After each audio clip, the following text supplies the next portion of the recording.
Did you need me to read my up too? Oh yeah, mic you up. There we go. Let me start it off. Hey, welcome to Quran Keep It Real podcast, but AKA Quran podcast. Today I have City Council President representing District 1. He's been in office since 2010. Before his service on City Council, President James Tate was a second deputy sheriff for Detroit Police Department. He also did broadcasting journalist, Emmy Award winner, editor at WXYZ. He built a reputation for leadership, engagement, live experience as a District 1 resident. Council President regularly hosts community meetings to ensure residents have direct access to elected officials and launch District D1, Detroit First District-wide online business directory to elevate and support local entrepreneurs like myself. In 2025, he launched Next Voice, a monthly meetup that provides Detroiters aged 18 to 40 an opportunity to address Detroit top priorities through community dialogue and actionable policy. Council President has played a key role in shaping Detroiters' efforts supporting responsibility development and advance affordable housing and approving projects that create quality with paying more, for high-paying jobs. I'm sorry about that. High-paying jobs. He also advocates for mental health awareness and wellness. Leader of Protect Your Crown and the Task Force of Black Male Engagement, deep invest in mentoring the next generation. Detroit leader of also a member of Triumph Church. Yes, sir. Yes, man. I am excited. I was excited to be here with my I used to do security for City Council last year. I got 2 years in seeing this guy, and he said he kept his word. I'm gonna say it like this. I had to write this down because this is real. He is the truth. He is the fact. He is the man, and he is the leader. And he's my brother. And I'm grateful that he's here. That lets you know that he's messed with the community. I want to say something else, but you mess with the community. It's your show, now. Yes. Say it how you say it now. He F with us. He messed with the community, man. And it's to let everybody know, for my part of time, 7 Mile, East 7 Mile, West 7 Mile, this is real right now, y'all. So, President Council, I gotta shake your hand again. I love you, man. I love you, man. And I mean this from my heart. Can I ask you, President, what is your plans for the next 4 years? So for the next 4 years, we talked about Protect Your Crown. That's my passion project, right? We have things that we're required to do, things we're expected to do, and then there's those other things that we know needs attention, but we're not mandated, but it's part of our passion.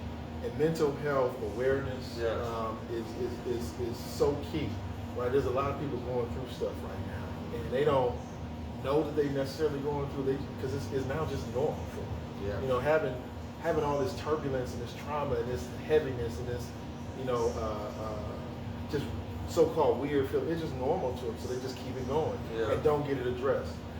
Making sure that people, one, they're aware of their mental health, but two, they have the resources to address it, but then also know that these resources are out there, I think is critical. So that's one thing, focusing on mental health, Protect Your Crown.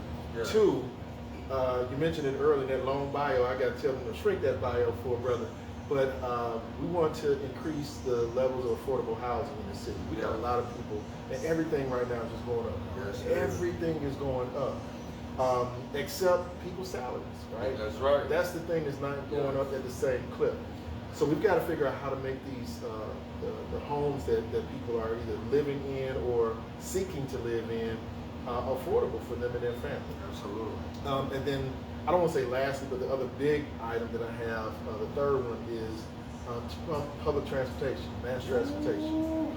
Right now, we're spending millions upon millions of dollars to improve our public transit system. And it's not a situation where I believe that it's, corruption is in place. And of course, by me being a government guy, you're gonna say that, right? But I'm just saying it based on my observation. It's not about corruption or anything. It's not about a situation where people are not trying. This is how much it costs. It is extremely expensive. We gotta figure out where to put all these different pots of money and all these different things: trash removal, developing homes, street infrastructure, water, all the same pot of money. All these things are coming from. So today, most folks who ride our bus system, they're doing so because they have to. We don't have people who really making a choice saying, you know what, I think I'm going to ride the bus today. I think I'm going to D-dot it today. You don't really have it. So it's important for us to get us beyond the point where we're spending, last year was $20 million we infused into our bus system, 20 more million than what we had before. And that's still not enough. But there's a millage that is going to be coming before voters, and I want to educate folks on that to increase the opportunity that we have for our transportation. So those are three things: mental health, without a doubt, affordable housing, affordable and accessible housing, let me put it that way, and then public transportation that meets the needs of our residents. Okay. Yes. Also, can I ask you about being a second deputy chief of Detroit Police? Yeah. So I worked at the police department for 5 years. And that was after the mayor's office, so I didn't put that on there. So I was in the mayor's office for 9 months. And there was a situation, unfortunately, we're around that time right now, fireworks. Unfortunately, there was a situation where 9 people were shot. And they needed someone to go over to the police department to deal with communication. That's my background, TV film. It's not in political science, it's not law, any of that stuff. It's communication. And they chose me to go over to the police department, and they said they were going to bring me back in 2 weeks. Well, when you do a good job or something, 2 weeks turned into 2 months, 2 months turned into 2 years, and I didn't leave the police department until I decided to run for city council after 5 years. But when you have a number, so I was second deputy chief, when you have a number in front of your title, that means you're a civilian. So I never went through the police academy, any of that stuff, so I wasn't technically an officer. I was a member of the Detroit Police Department. I was second deputy chief. So my rank as second deputy chief would be along the lines of commander. I didn't have a field of folks that I say, move this way, you move. I had an office, and officers who worked with me, and I dealt with press conferences, press releases, things of that nature. Again, communication, that's the world I was in. Also, is it okay that I ask you about journalism? Because a lot of people don't know he is an Emmy Award winner. Come on, man. And I watched a lot of the podcasts you was on, but nobody touches that. Yeah, that meant a lot, and it really meant a lot. So a lot of the things that I do, and I tell people this all the time, I do it to make my folks proud. Because I was a challenge growing up. From kindergarten to graduating high school, I was either kicked out, put back, or transferred 9 times. That's a lot. That's a lot of movement. I got to drink to that. You know what I'm saying? That was a lot of movement, and so the fact that my folks poured so much into me, I owe them. I don't have any children. So it really puts in a mindset, while I don't have any physical children, I have a responsibility and an obligation to give more than I receive. And so it has been a honor, to be in this position. But a lot of it started back when I was, in that Emmy Award winning position as assignment desk. And assignment desk editor, a lot of people don't know this. So I'm taking you back, where I sat. I had 4 police scanners around me. So I was the guy who found news. And as an assignment desk editor, my job is to give the reporters their assignment. So if something is happening in Fowlerville, if something is happening in Manistee, if something is happening in Troy or Detroit, I was the one that gave them their assignment. And the situation I received I was awarded the Emmy Award for was, unfortunately, it's a very tragic situation. There was a tornado that took place in Livingston County. And I was part of the team that gave the coverage of that particular incident. Devastating to somebody's life, but I was thankful to be able to tell their story in a way that earned us an Emmy Award. Because I always made sure that I wanted to honor the people who we had stories.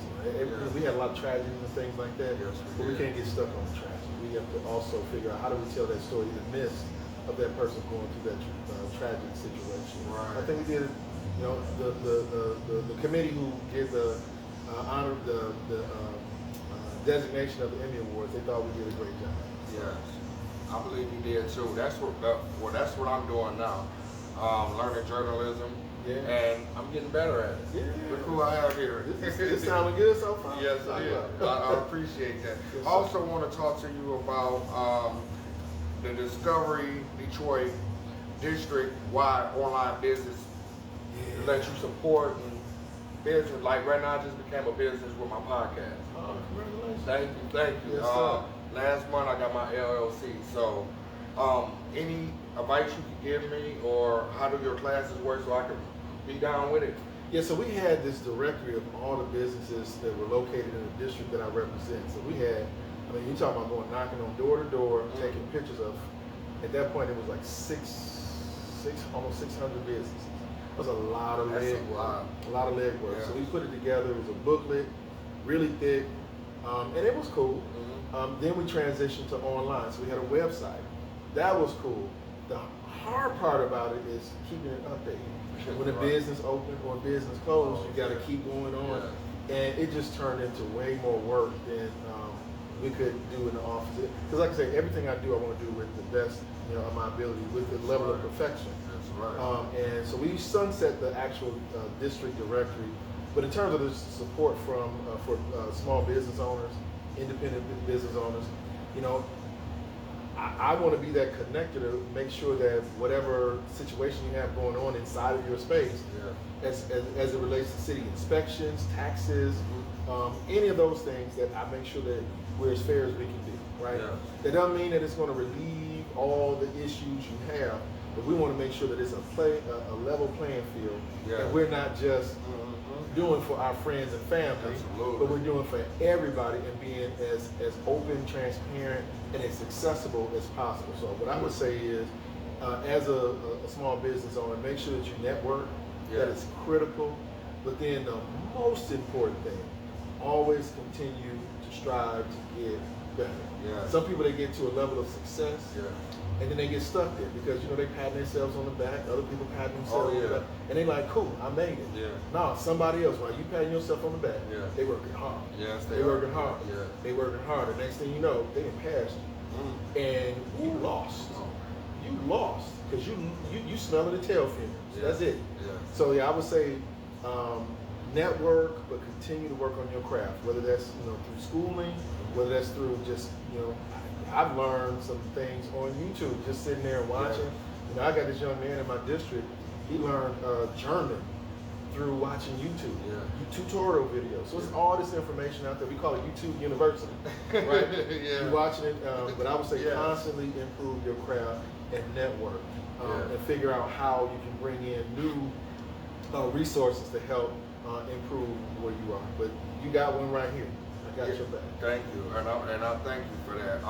Also, like you saying, like networking and stuff like that. That's why you see me everywhere. Yeah, I'm everywhere, and not only because I love my community, I love brothers like you that took me in.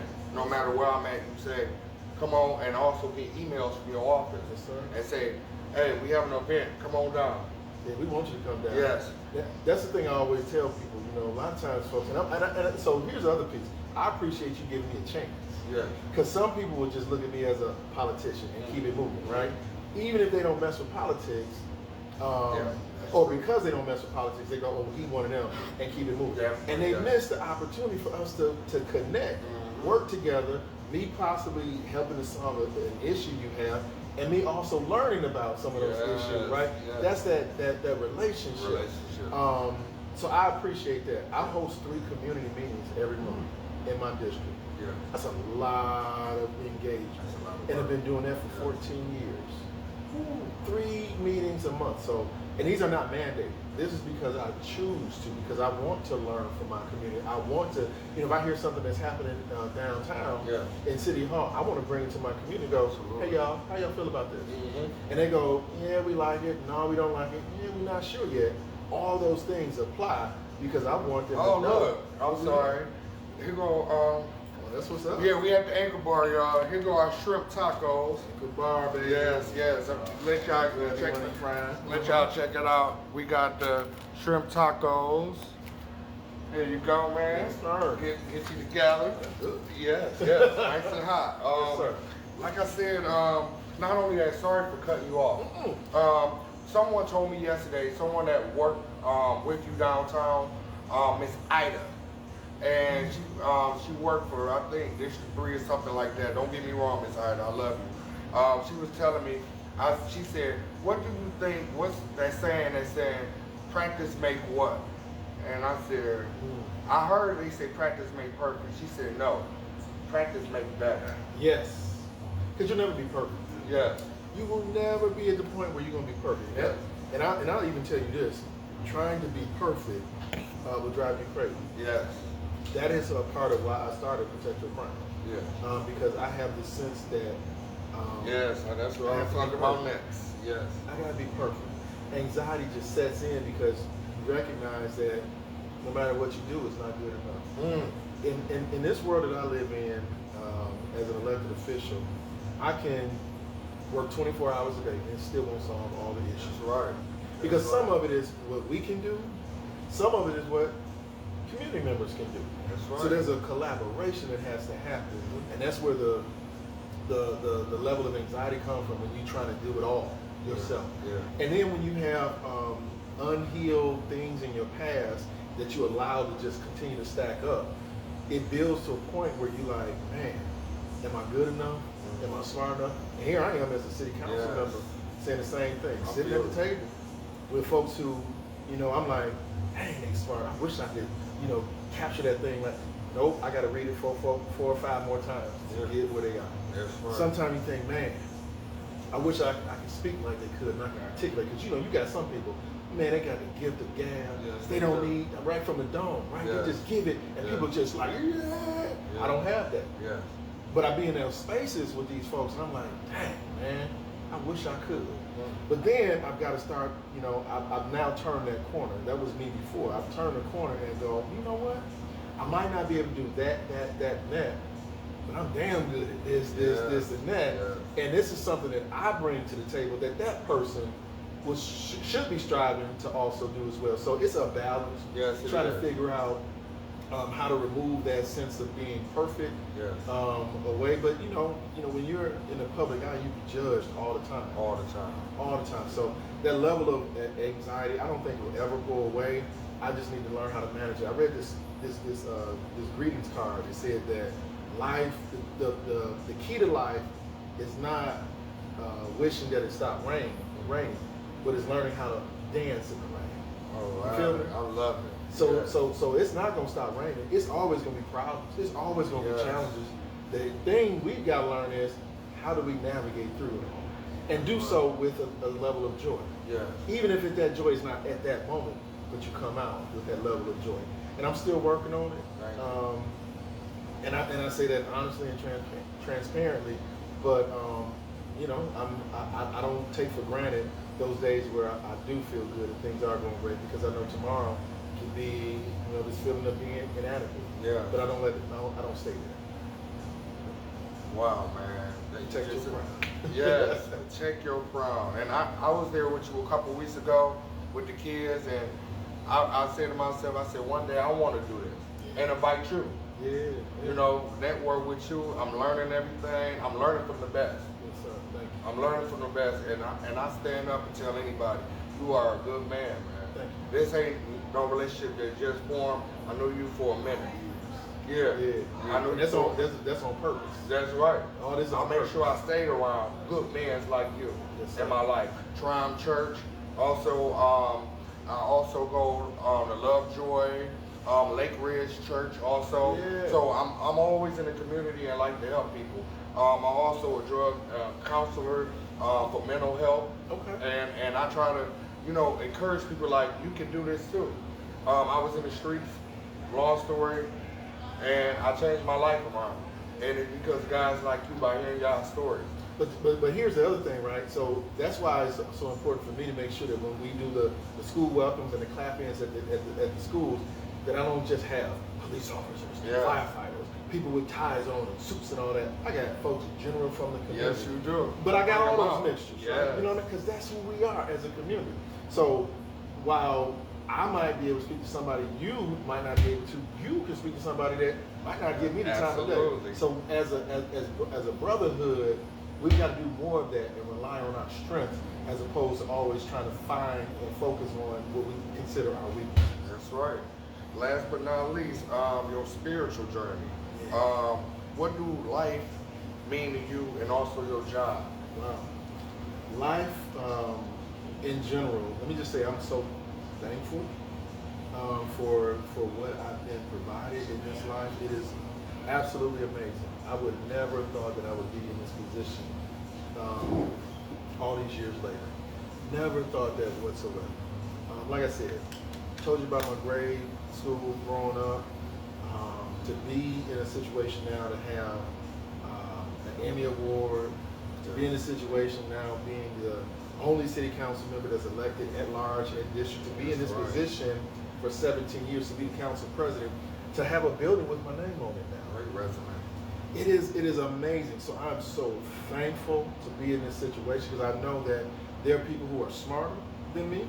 There are people who've done way more than me, sacrificed more, and have not been able to say all those things about themselves. So I live to make sure that I make my parents proud, I make my people proud, yes.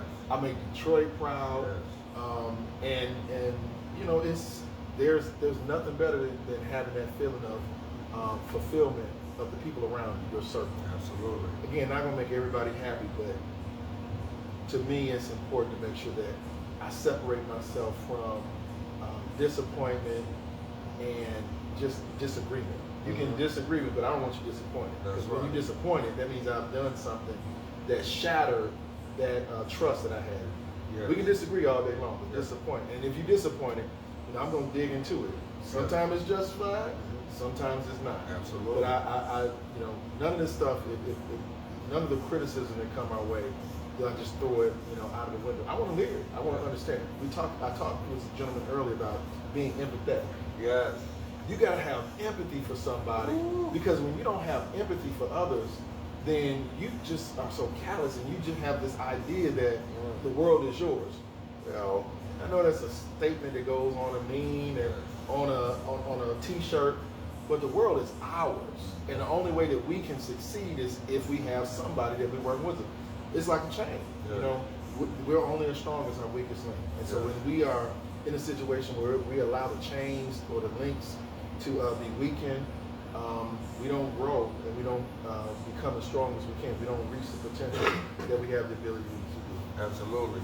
All I can say is you got favor on you, man. Yeah. It's favor. I mean, the story that you just said is favor. Like my story, you sitting with a guy from East 7 Mile that was running the streets, hanging with the wrong people, getting kicked out of school, turn his life around, drug-free, alcohol-free, living his life, doing an interview with the city council president right now. Well, here we are.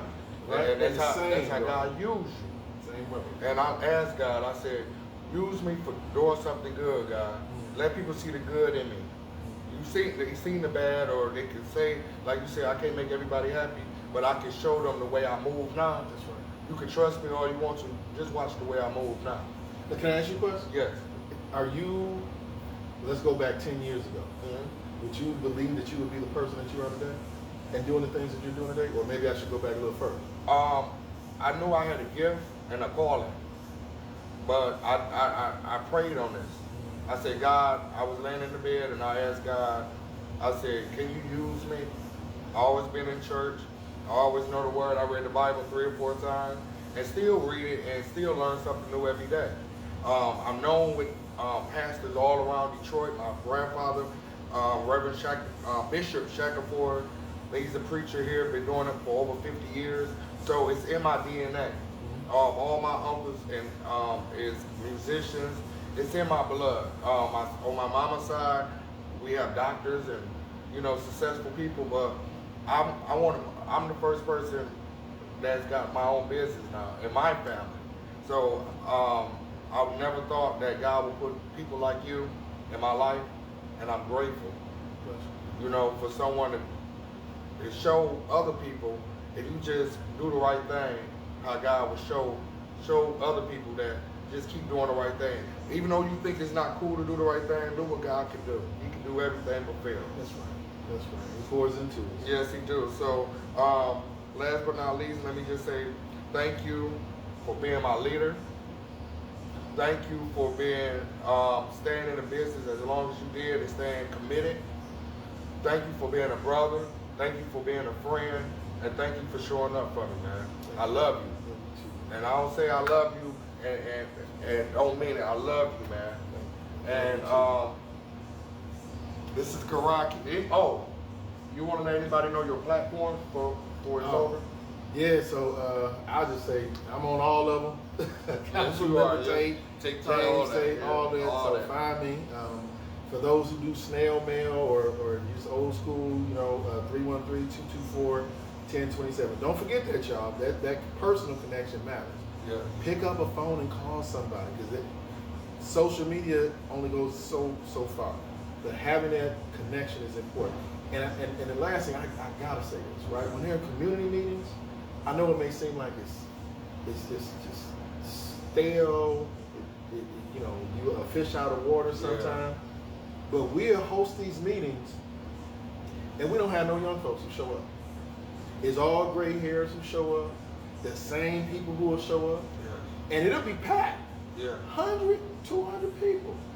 But then when we talk about the people in the neighborhood that you say that we don't sometimes F with, right? Yes, right. It ain't that we don't mess with you. It's the fact you don't come out. Exactly. And we don't connect. Yeah. And when we knock on the doors, I ain't answering my door. Right? So we got to find a way that we can get the community, the genuine, true, 100 community to come on out and be a part of this thing, because that's really why we do it. Yes, we don't just do it for the gray hairs, but we want to make sure we take care of the gray hairs. Exactly. We want to make sure everybody is taken care of in this city, and as long as I'm, doing what I'm doing, that's gonna stay my commitment. I appreciate you, brother. Love you to life. I love you too, bro, and I mean that.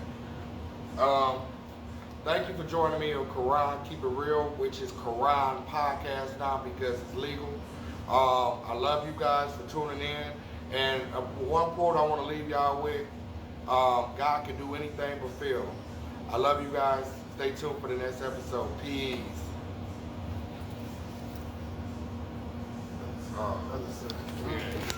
It's goes now, yeah.